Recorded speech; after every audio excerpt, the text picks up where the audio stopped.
Convicted of murder at age 17, Anthony Zambo Bowen was sentenced to death by hanging.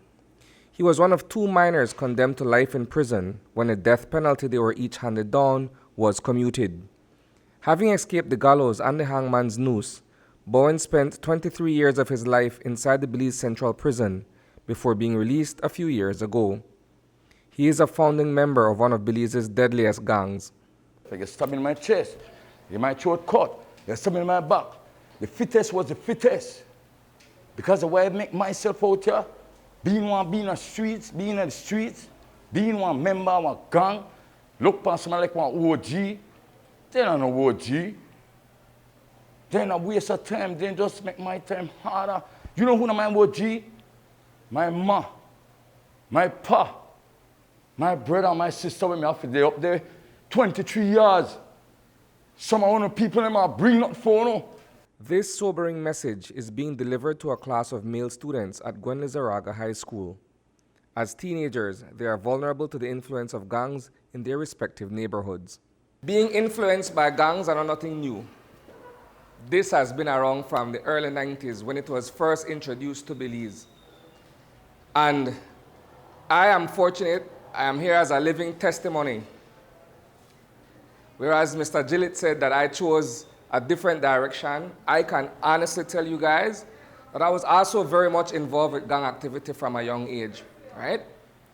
And I'm before you at 40 years old as a survivor, as someone who I could tell you a majority of the young men I used to gangbang with are either dead or still in prison. What Zambo, myself, and William Dawson have in common is the environment that we grew up in. St. Martin's is one of the toughest communities this side of Belize City, and navigating the perils of gang life was our reality. Today, we took our individual and collective experiences and shared them with these impressionable young men in the hope of changing their minds about gang involvement. We are trying to create a wraparound service to support students who are in schools. We know that many times gang target young boys and girls who are going to schools, and we think that it's very important to engage these young people who are in schools to make sure that they understand that there is a support system that is available to help them get through school and through life on a whole in Belize City. Bowen's experience as a young inmate who spent his adolescence in prison is chilling. As one leave I when I was 16, much only 16. I come out when I 41. I never easy. You much nicer days I cry. As one leave boy, feel like I had the baddest thing. Anything come on, me go for it. One of the PIV founder, I had one on it. How much of my brother I could tell her why I do it right now. No, they have been going down rotten a long time. Born way too wet. Gone. I said, I never did, I never did. Oh, I never did, I never did. You done dead. It's a real existence for many of us growing up in the inner city. My vantage point as a survivor and as a journalist gives me a unique perspective on the issue of gang violence. While I'm no longer involved in any kind of gang activity, I have the job of covering a lot of the gang-related incidents that happen in this country. And it's sad and it's heartbreaking when you look at young men who have potential lying dead on the street.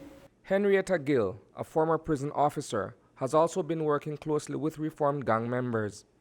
She attests that their criminal past and them having spent time in jail comes at a detriment where gainful employment is concerned. So realize that you have got to start to think for yourself. I worked in the prison for 10 years.